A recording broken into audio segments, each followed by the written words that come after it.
Bentrovati a Veneto in Transizione. Oggi è una puntata dedicata alla Grande Guerra. Abbiamo in studio qui con noi il regista di Fango e Gloria, Leonardo Tiberi, lo storico Pierluigi Sanzovo, direttore del Museo Emotivo, e la dottoressa Maria Teresa De Gregorio, direttore del Dipartimento Cultura della Regione Veneto. Benvenuti. Iniziamo parlando di cinema, un cinema che racconta la Grande Guerra. In particolare il film Fango e Gloria racconta la storia di quei milioni di giovani che hanno vissuto il drammatico conflitto utilizzando come simbolo la figura del milite ignoto. Vediamo il trailer.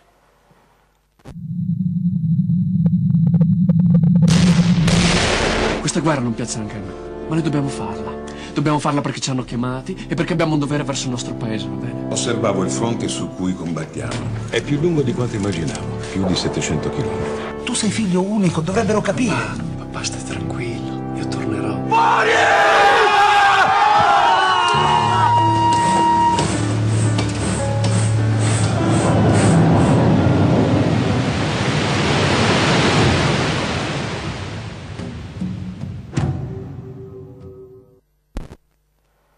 Ecco, Leonardo, abbiamo visto il trailer del tuo film, bellissimo peraltro.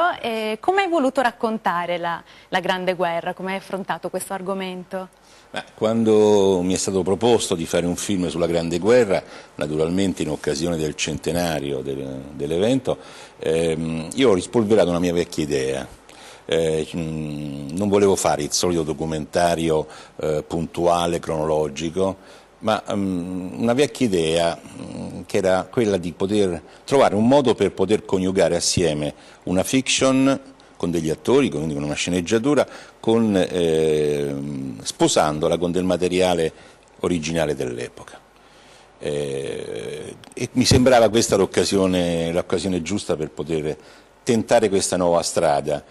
Naturalmente abbiamo dovuto superare molte difficoltà di carattere tecnico principalmente, perché la cosa a cui tenevo, che mi sembrava importante proprio per rendere credibile il progetto, era di poter adeguare le scene di repertorio come pasta, come sensazione, come, diciamo, modo, come mood da trasmettere agli spettatori al girato, e che era una cosa abbastanza complicata pensando che sono cose girate 100 anni fa.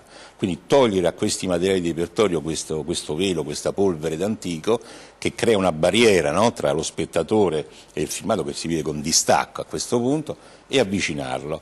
Quindi c'è stato un grossissimo lavoro di laboratorio che è stato fatto a Roma, che ha comportato varie fasi, ultima delle quali è la coloritura delle scene. Infatti vediamo che abbiamo visto già nel trailer.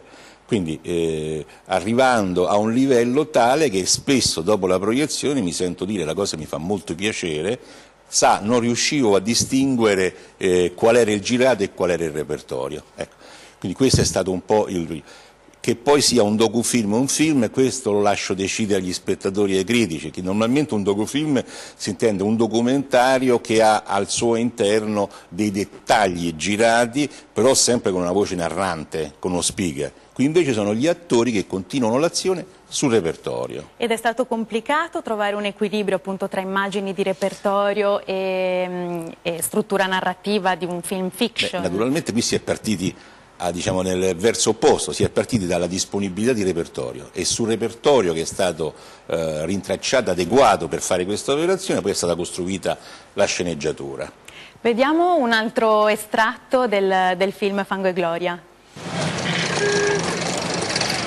Il mondo in questo momento è una locomotiva che corre a 100 km/h verso il futuro. Ma perché si deve fermare e perdere tempo per una guerra? Questa guerra non piace neanche a me, ma noi dobbiamo farla. Dobbiamo farla perché ci hanno chiamati e perché abbiamo un dovere verso il nostro paese, va bene? Ma cerchiamo di portare a casa la pelle, che è meglio,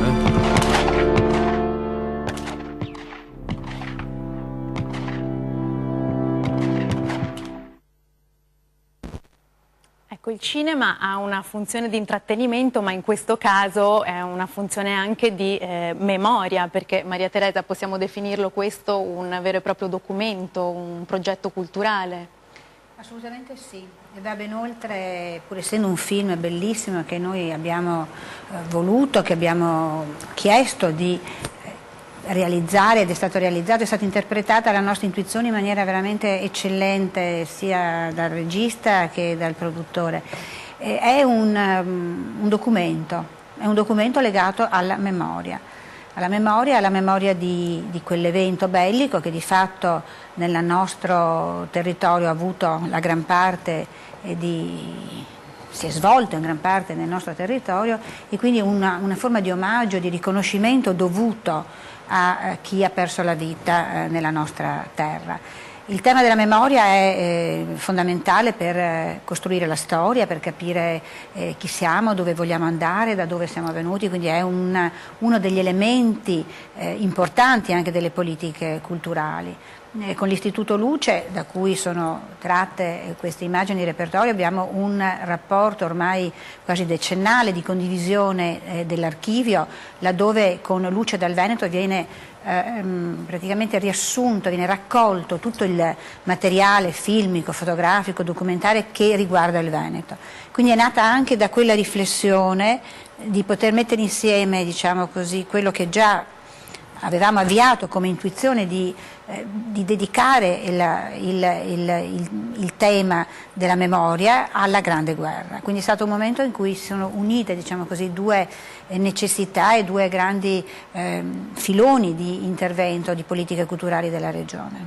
Per Luigi il cinema spesso supera la realtà, no? Nel raccontare vicende, emozioni. Lo è anche nel caso della Grande Guerra? Beh, sicuramente il cinema è lo strumento fondamentale per poter raccontare alcuni aspetti della Grande Guerra, penso alle scene di battaglia o nel narrare l'attesa prima dello scontro. Sono tutti episodi che altrimenti sarebbero impossibili da descrivere a parole. Ci sono poi episodi della Grande Guerra che sembrano stati scritti appositamente per realizzarne un film. Possiamo citare l'esempio della tregua di Natale del 1914, quando i soldati inglesi e tedeschi spontaneamente fraternizzarono e si incontrarono nel No Man's Land. Ecco, di questo episodio ci siamo occupati anche noi del Museo Emotivo, utilizzando un altro linguaggio universale che è quello della musica, realizzando uno spettacolo musicale che racconta attraverso i canti che si intonavano nelle trincee, ma anche canzoni di famosi cantautori o cantanti pop che hanno raccontato questo episodio che ormai è conosciuto in tutto il mondo. E al Museo Emotivo, che aprirà appunto ad aprile a Giavera del Montello, avete voluto offrire un'esperienza intima e personale ai visitatori, quindi sarà un museo atipico in un certo senso. Sì, sarà un museo atipico in quanto nasce come un progetto culturale che si alimentava con mostre, con iniziative. Dal prossimo aprile, in occasione appunto dell'avvio delle celebrazioni anche in Italia per il centenario, il Museo Emotivo diventerà anche un luogo fisico, un luogo dove tuttavia le opere esposte non saranno dei cimeli, delle armi, ma saranno le storie personali delle migliaia di soldati di tutte le nazionalità che hanno combattuto e sono morte sul Montello e sul Medio Piave.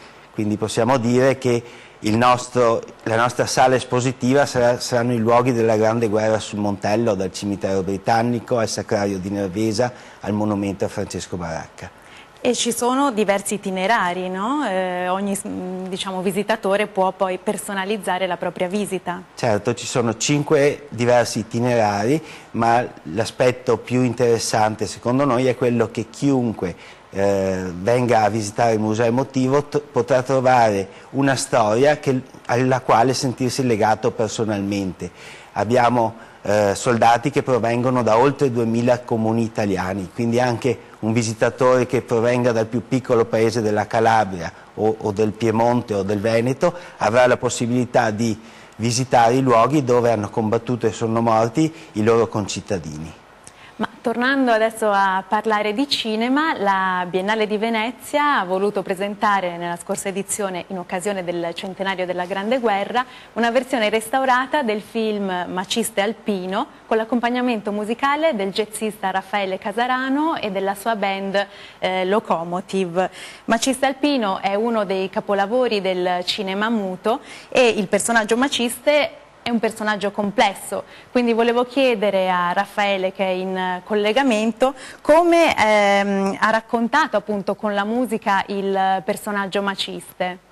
Un personaggio complesso ma anche abbastanza bizzarro, perché poi raccontare il momento della Grande Guerra in quel film Maciste Alpino, appunto con la sua figura che è un po' tragicomica, per cui riesce sempre a sdrammatizzare, tra virgolette, la pesantezza di quei momenti, e quindi diciamo è stato divertente musicare le parti, come dire, le parti più drammatiche ma anche quelle più curiose, per cui è stato, diciamo, un tira e molla di emozioni, perché poi c'erano momenti molto intensi proprio a livello di pathos, invece c'erano alcuni momenti molto più leggeri in cui si scherzava anche un po' con le improvvisazioni, un po' con il pianoforte, un po' alla Charlie Chaplin e queste robe qui.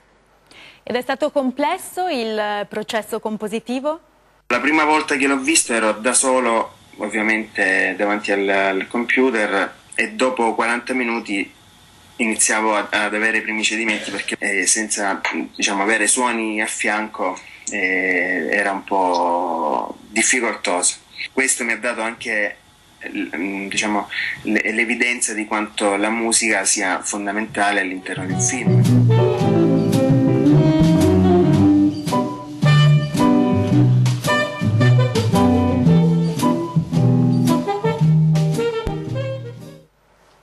Raffaele, ti devo interrompere per lanciare un istante la pubblicità, torniamo subito.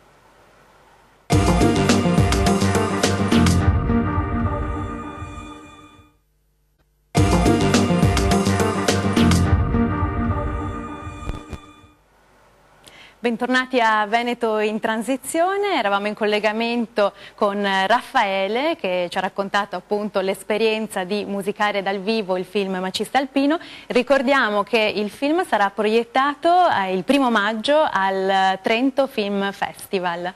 Leonardo, torniamo a te e al film Fango e Gloria, che è stato interamente girato in Veneto. Hai trovato un particolare coinvolgimento, no? Da parte dei veneti e del territorio? Beh, a parte ovviamente il coinvolgimento e l'apporto della Regione Veneto, che è stata in questa operazione decisiva, ho trovato proprio sì, una grossa partecipazione, una grossa collaborazione da parte dei veneti e anche delle strutture. La trincea che vediamo nel film, ecco, porto questo esempio, è stata interamente costruita partendo da zero da volontari di questo comune che si trova sotto il Monte Baldo, che l'hanno costruita tra l'altro a tempo di record nei weekend, rispettando alla regola i disegni che avevamo mandato da Roma.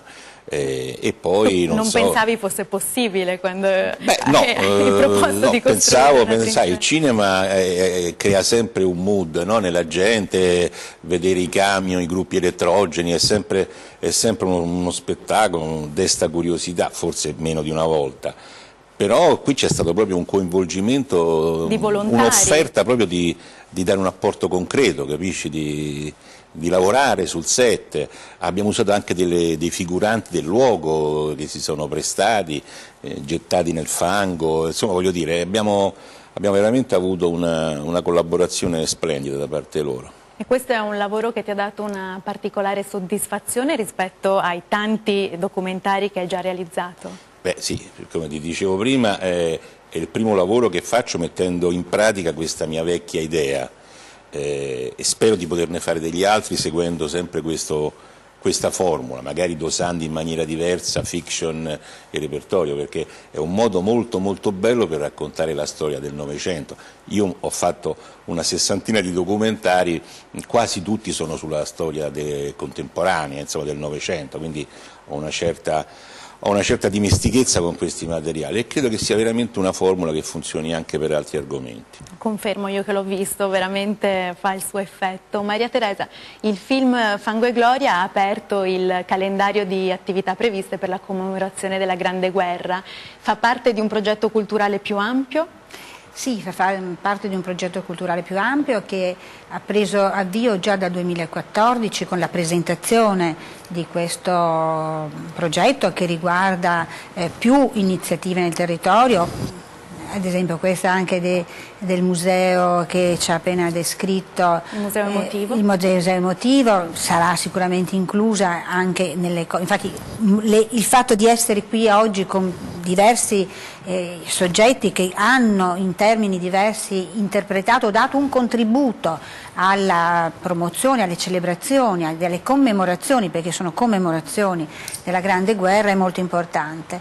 Dico, abbiamo avviato e cercato di sostenere dal punto di vista di un sostegno alle strutture il restauro e il recupero di gran parte delle trincee, di gran parte dei sacrari, quindi un intervento strutturale che resterà nel territorio e quindi negli anni, più tutta una serie di attività culturali di appunto divulgazione di questo momento come momento ovviamente di riflessione. Abbiamo cercato di porci anche come veramente un momento di coordinamento, di cercare di fare ordine anche alla grande entusiasmo, perché il Veneto è terra di grande entusiasmo, quindi tante associazioni si sono proposte e propongono nel territorio molte iniziative, quindi metterle tutte insieme è veramente un'impresa molto ardua.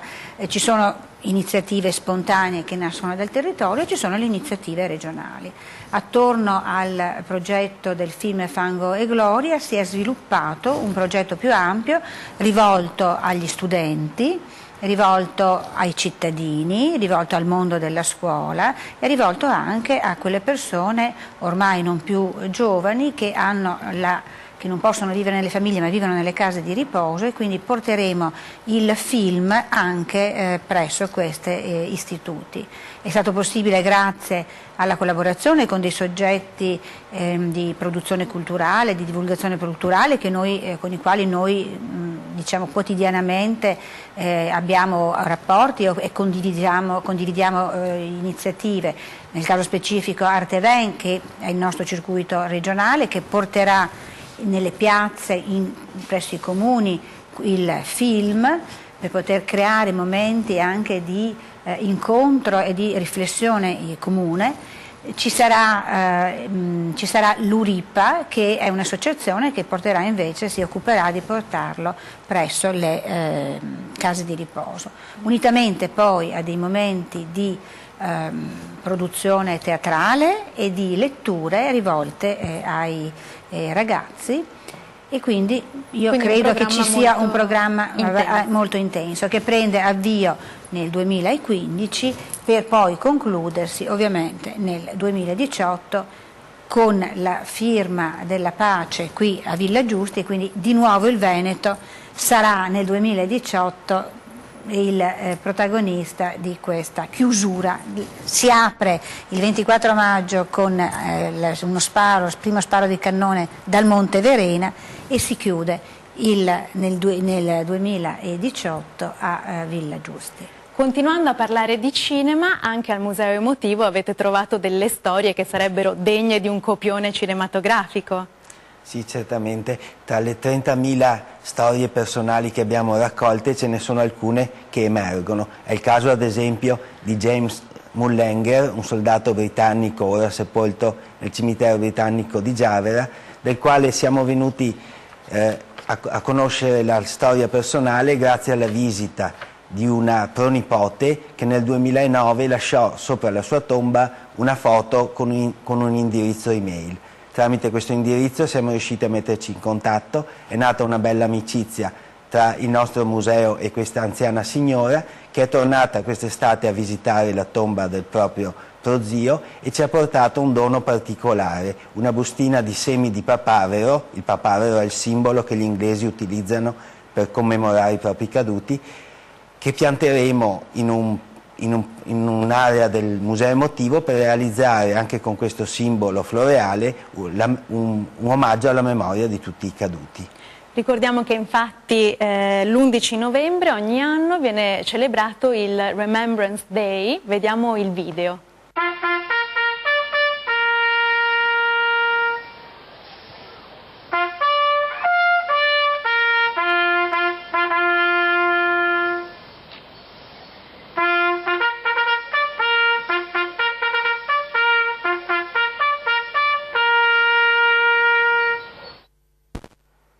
Questa è una delle tante attività che organizzate al museo. Tutte quante legate da un filo comune conduttore che è quello di emozionare le persone che si mettono in relazione con questo avvenimento così drammatico, così importante, che ha ancora tante cose da dire al mondo contemporaneo. Invece se ti dico Giuseppe Ferrino... Beh, la storia di Giuseppe Ferrino è un'altra storia molto singolare. Si tratta di un artigliere piemontese, ora sepolto nel sacrario di Nervesa della Battaglia, e che in gioventù era stato un calciatore e aveva vinto nel 1913 il campionato italiano con la squadra del Casale Football Club. La singolarità della sua storia è che in realtà Giuseppe era un giocatore piuttosto mediocre, che ebbe però, a causa dell'infortunio dell'attaccante titolare, l'opportunità di andare a Roma, di giocare la finale e di segnare anche 2 gol. Quindi vedete come dietro ogni storia di soldato si nasconde anche la storia di un uomo. Leonardo, hai già un sacco di spunti per un tuo prossimo film. Beh, veramente non sapevo di questa iniziativa, sicuramente ci sono delle cose molto interessanti, andando un po' a curiosare nel privato, possono venire fuori. Tra l'altro quello che diceva prima dell'inglese, non va dimenticato che qui hanno combattuto anche francesi, inglesi, e una cosa che mi ha veramente colpito quando l'ho studiata, addirittura una divisione cecoslovacca fatta interamente da disertori dell'esercito austro-ungarico, disertori cecoslovacchi naturalmente, che volevano l'autonomia della loro terra e che sono stati inquadrati nell'esercito italiano. Bravi e coraggiosi, perché era gente che se veniva fatta prigioniera dagli austriaci veniva immediatamente passata per le armi. Certo. E i tuoi prossimi film, i prossimi progetti a cui stai lavorando? Ma sono diversi. Uno riguarda ancora la Grande Guerra, siamo ancora in fase di soggetto. Probabilmente sarà la Grande Guerra, raccontando la grande novità che è stata l'aviazione, no? L'aviazione che ha avuto personaggi importanti, il solito Baracca, ma anche delle grosse innovazioni dal punto di vista tecnologico, dove l'Italia era all'avanguardia, ho scoperto addirittura. Quindi probabilmente racconteremo ancora fatti di personaggi, di storie di persone nella Grande Guerra, però inserite in questo nuovo contesto. Bene, speriamo di vedere presto il prossimo film di Leonardo. Io ringrazio i nostri ospiti, Leonardo Tiberi, Pierluigi Sanzovo e Maria Teresa De Gregorio. Vi do appuntamento alla prossima puntata di Veneto in Transizione.